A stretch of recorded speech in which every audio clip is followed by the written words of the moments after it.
在智利的海岸线上，一大群流浪狗与百10号海狮的对决几乎每天都在上演。一群流浪狗聚集在沙滩上，露出锋利的牙齿，目光中闪烁着凶光。这时，沉浮的海浪中涌出一片黑影，一群庞大的海狮登陆了。它们身躯雄壮，肌肉奔张，显露出强大的威慑力。战斗开始，流浪狗群奋勇冲锋，向海狮群发动猛烈的攻击。它们扑向海狮，试图将它们赶回海里。海狮们则挺身迎击，用强健有力的身躯抵挡着狗群的攻击，咆哮着展示自己的威严。每一只海狮都比流浪狗大3-5倍，而狗在陆地上又具有着天然的机动性。这场战争到底谁胜谁负呢？这里是万物灵，欢迎关注熊探长，带你探索有灵万物。狗群不断地试图突破海狮群的防线，却丝毫不见效果。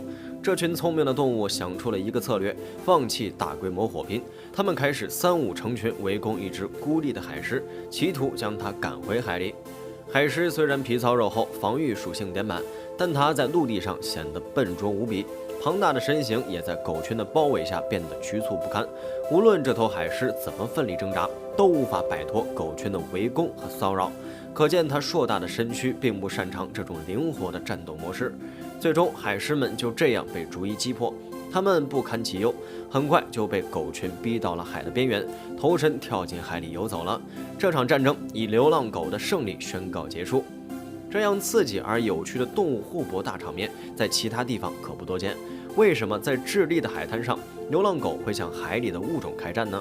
智利坐落在南美洲西南部，被安第斯山脉和太平洋环绕，是世界上最狭长的国家之一。很少有人知道，智利更是一个狗狗的天堂。据统计，智利已经有近1200万只狗，这代表全国每2人就至少养一只狗，并且据官方数据显示，其中流浪狗的数量就超过200万只，而这个数字还在不断增加。除了数量之多外，智利的一部分家养狗还普遍处于散养状态，它们和流浪狗漫无目的的在街头闲逛，穿行于巷道间，成群结队的出现在公园和海滩上。人们完全不担心这些流浪狗的生活质量，因为在智利有专人来给流浪狗投喂，还会为它们定期检查身体，似乎流浪狗才是这片土地真正的主人。然而，在陆地的边缘，人们充满爱心的投喂行为，却不是只针对流浪狗的专项活动。海狮就是另一位经常造访人类商贩的常客。在智利，海狮和狗会争抢食物，当地的渔民经常进行大规模的捕捞活动。这种过度捕捞导致了海洋生态系统的紊乱，海狮的食物来源也因此受到了严重影响。不过，这些聪明的海洋动物并没有沉默地忍受饥饿，而是聚集在海边的集市周围，静候着渔民们的出现。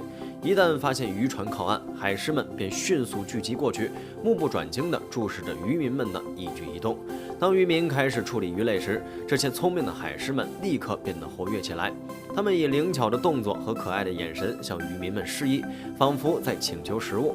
大部分时候，一些心地善良的渔民会抛出一些鱼类残渣或不合格的渔获，作为对这些憨态可掬的海洋朋友的回应。虽然那些鱼本来就是海狮的食物，只不过这时流浪狗可就不乐意了。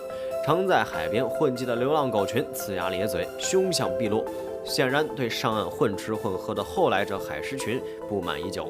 明明是人类上供给他们的食物，怎么能分给海里的大胖子呢？竞争关系一旦形成，开战是在所难免的。虽然这场激烈的沙滩互搏以海狮群被流浪狗驱逐回海里为结尾，但你真的以为是海狮输了吗？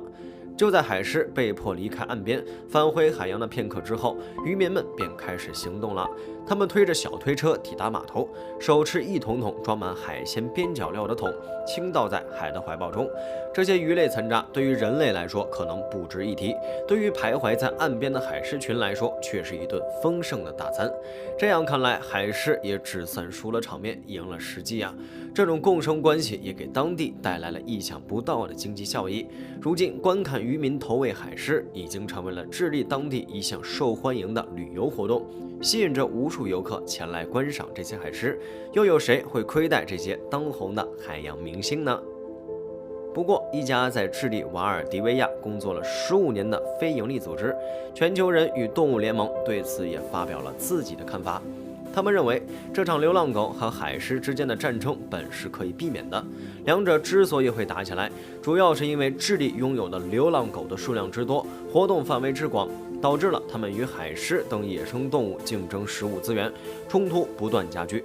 而这种现象的存在，很大程度上是人类对于流浪动物管理不善的结果。人们应该意识到，这种冲突的背后是人类对于环境的不负责任，以及对于动物福利的忽视。因此，对于这样一场可能导致动物伤害的冲突，我们不应该将其简单的视为一场动物和动物之间的自然之战。很多人认为狗和海狮是近亲，如今出现了海狮大战狗的画面。假如将两者同时放到擂台上，那么哪一方会获胜呢？海狮的体型通常比大多数狗更大、更强壮，拥有更强的力量和咬合力。一只强壮的成年雄性海狮体长能达到3米以上，体重在1000千克左右。雄性的海狮颈部还有粗硬的鬃毛，因此海狮素有海中狮王之称。硬性条件强悍就算了，海狮还是一种智商非常优越的动物。研究发现，海狮相当于人类4到5岁的智商水平。如果你去过海洋馆，就能看到海狮会跟着饲养员的指令进行顶球、转圈、倒立等表演。美国海军还曾训练海狮成为国家特工，这就是大名鼎鼎的美国海军海洋哺乳动物计划。这个计划主要是训练海狮、海豚等海洋哺乳动物执行船舶和港口保护、水雷探测和清除以及设备回收等水下任务，并且真实地应用在了越南战争和伊拉克战争中。虽然海狮在水中确实是一个出色的选手，但交战场景若是放在陆地上，那就不一样了。在岸上打起来，狗的移动更加灵活和敏捷，可以更快地追击和干扰。就算海狮力量强悍，一巴掌就能给狗扇出2米远，但是别忘了，狗可以更加变通地利用周围的环境进行战斗，比如利用障碍物进行遮挡和伏击。而此刻海狮的身体结构则限制了它们的战斗。所谓强龙不压地头蛇，在陆地上，狗群无疑占据着主导地位。在这样的情况下，海狮似乎真的不如退一步，放眼海阔天空。非常感谢您看完本期万物灵，欢迎点赞、评论、加关注。您的关注是熊探长探秘的最大动力。